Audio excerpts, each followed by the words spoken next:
My name is Aaliyah Bessie. I'm the co-owner of Solabee Flowers Botanicals in Portland, Oregon, along with my business partner, Sarah Helmstetter. We have 2 locations now, one at 801 North Killingsworth in North Portland, and a second one in Northwest Portland at 1759 Northwest 24th.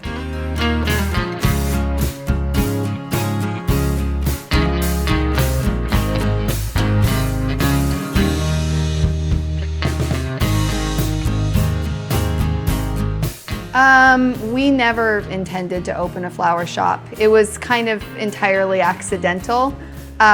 We started with just one design counter in the front of a wellness shop.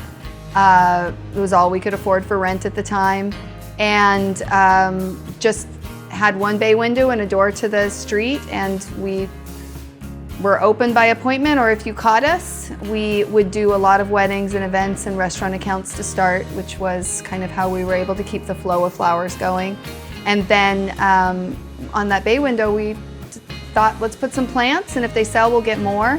And then we moved to a second shared location downtown, or in North Portland, and then a third location downtown, shared again, and then finally 3 years ago, we moved into our North Portland location all by ourselves.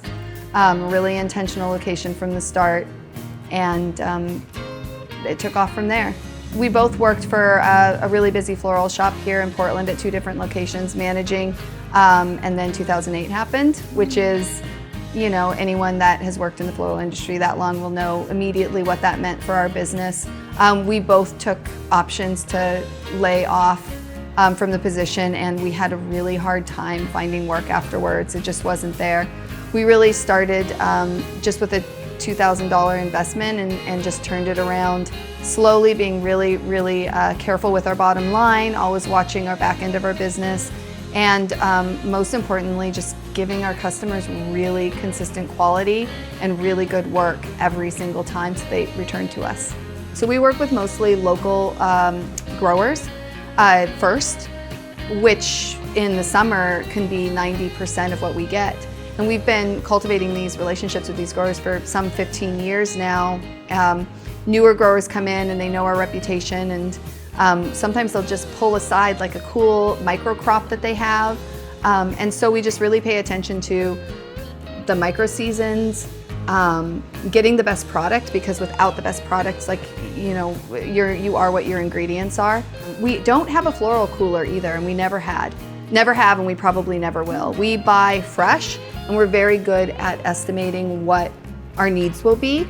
And we also have a client base that has come to trust our design aesthetic, and so they allow us to use what is fresh and what is there instead of what they expect to see right at that moment. But this location, we happen to be friends with a neighboring business, and they let us know what the neighborhood was like. A dear old friend of mine used to be the florist in this neighborhood, and I called her and got to know a little bit about what she was experiencing here, and including having people kind enough to open their books to see what kind of sales were happening. We also had a great real estate agent that worked for the landlord that pulled us demographic comparisons between our 2 locations so we could kind of see what to expect.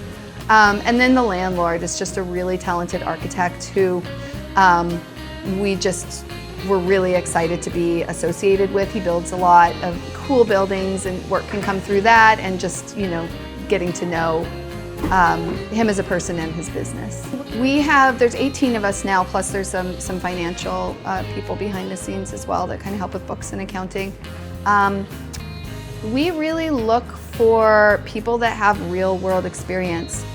Coming from a grocery store is a real big plus in my mind. I like people that understand how much work and how little glory can be in this industry, how physical it is.